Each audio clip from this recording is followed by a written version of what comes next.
March আমরা যে voter তালিকা চূড়ান্ত করেছি সেখানে আমাদের ভোটারের সংখ্যা হচ্ছে 12,37,32,74। I repeat, 12,37,32,74। বাদ পড়া ভোটার যাদের আমরা তথ্য নিয়েছিলাম বাড়ি বাড়ি যে, এবং যারা আমাদের সহোদ্যোগী হয়ে এসে আমাদের সাথে অন্তর্ভুক্ত হয়েছেন, তাদের সংখ্যা হচ্ছে এই 2রা মার্চ পর্যন্ত তাদের সংখ্যা হচ্ছেন 45,71,216। 45,71,216।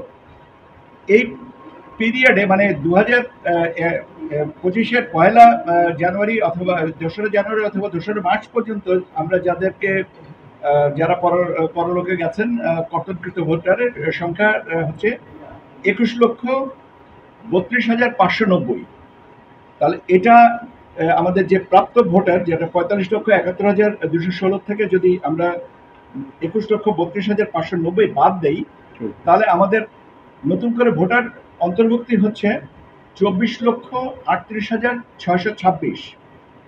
24,38,626-এর সাথে আমরা যে ভোটার আমাদের অ্যাজ অন টুডে যে ভোটার তালিকা আছে, যেখানে 12,37,32,74-এর সাথে যদি এই প্রাপ্ত ভোটারের সংখ্যা আমরা যোগ করি, তাহলে আমাদের ভোটারের সংখ্যা যে দাঁড়াবে 12,61,70,900 এবং 12,61,70,900। এখন কথাটা হচ্ছে যে আমরা এই কাজটা কবে নাগাদ সম্পন্ন করব।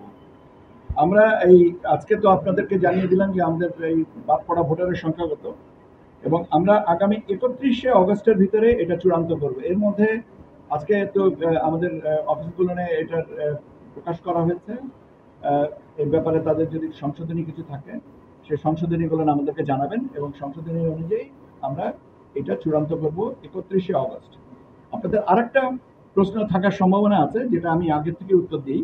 সেটা হচ্ছে যে ভোটার তালিকা সংশোধনের কারণে আপনারা জানেন যে গত বৃহস্পতিবারের দিন আমাদের ব্রিগেডিয়ার ফজল সাহেব, মাননীয় কমিশনার মহোদয় বলেছেন যে 31শে অক্টোবর পর্যন্ত যাদের জন্ম হয়েছে 18 বছর পূর্ণ হয়েছে তাদেরকে আমরা অন্তর্ভুক্ত করে আরেকটা তালিকা প্রকাশ করব।